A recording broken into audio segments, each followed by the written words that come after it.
Here comes Santa Claus, here comes Santa Claus, right down Christmas Santa time. Claus I Lane. love Christmas so much. Vixen and And Blitzen all growing up as a rain. kid, we just had so many fun things about Christmas, so many good memories. Bells are ringing, Christmas really children is sing. very special. All is merry and bright. Hang your stockings and say your prayers, 'cause Santa Claus comes tonight. My dad was always so excited about Christmas. When I was little and still believed in Santa Claus, I remember one time when my brothers and I all ran upstairs. Now my brothers were big enough; they knew that Santa was not real. But we ran upstairs and my dad said, "Don't go upstairs, pretend you're asleep." So we hear Santa come. And my dad he's playing the part. Oh, how are the kids?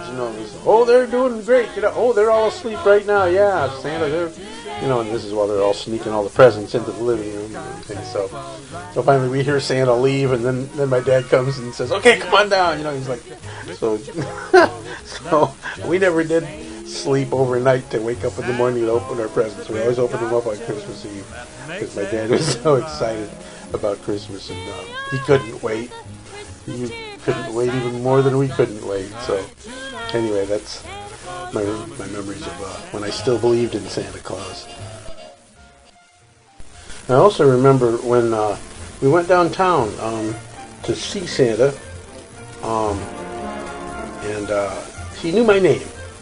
And of course, the reason he knew my name was because he was a friend of my folks, and so he knew me. So I walk in, and he goes, "Oh, hi, John," and it's like, "Wow, you must be the real Santa," because he knew me. So, but I remember that. I think it might have been at the shoe shop or the peanut shop. I don't know. There was a few stores downtown that were really tiny places. I mean, stuff that looked like they got jammed in between two buildings. Little narrow shops, and I remember that year what I wanted for Christmas. I wanted an air gun. It was a kind of gun where it had like a diaphragm inside it, and it would just shoot out a puff of air, and you could knock over like cards or anything lightweight, or blow balloons around and stuff like that. So it was harmless, but it would send like a invisible puff of air across the room, and you'd blow it at whatever, and about 2 seconds later the thing would fall over. So that was what I wanted for that Christmas. You're a mean one, Mr. Grinch. Now, one year, it was the year that How the Grinch Stole Christmas was premiering. It was the first time it was going to be on TV. It was 1966, so I had just turned 9 years old. But I was a little kid, and I was looking forward to it, man. I really wanted to see this cartoon that was coming up. Well, it turned out that we were downtown looking for a Christmas tree at that very time, and I missed the show, and I was so devastated, and my heart was broken. I was just a little kid, But so my brother got me the book, Dr. Seuss's hardcover version of How the Grinch Stole Christmas, and so that was my brother Jim got me that, and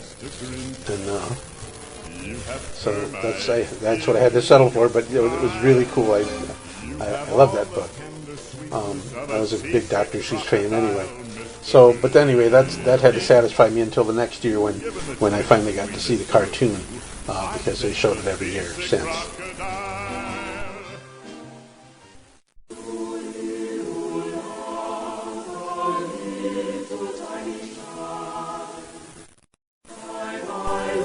On Christmas Eve, we used to have a traditional Slovak meal, at least the best that my dad could remember of it.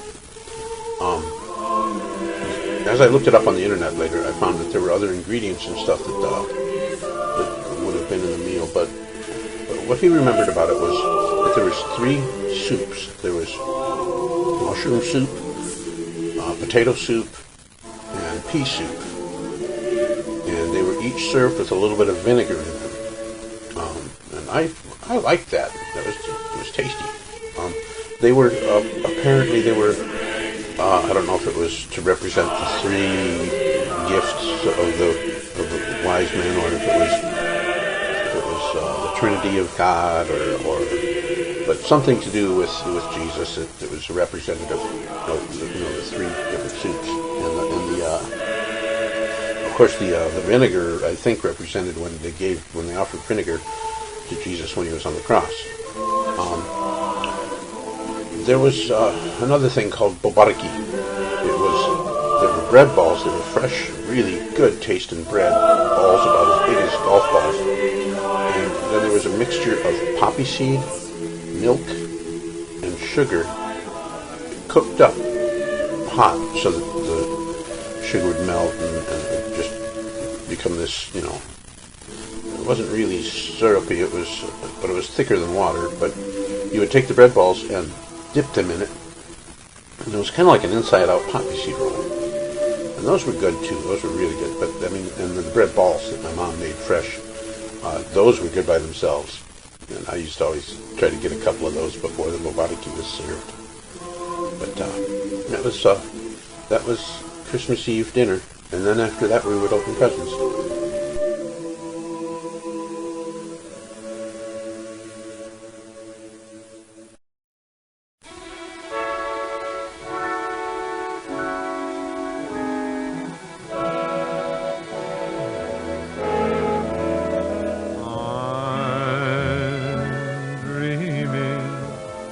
A white Christmas,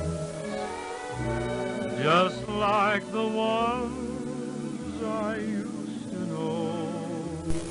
Now, one year I played Santa Claus. This was at Burger King, and in fact I wrote a poem about that. But basically what happened that day was pretty interesting.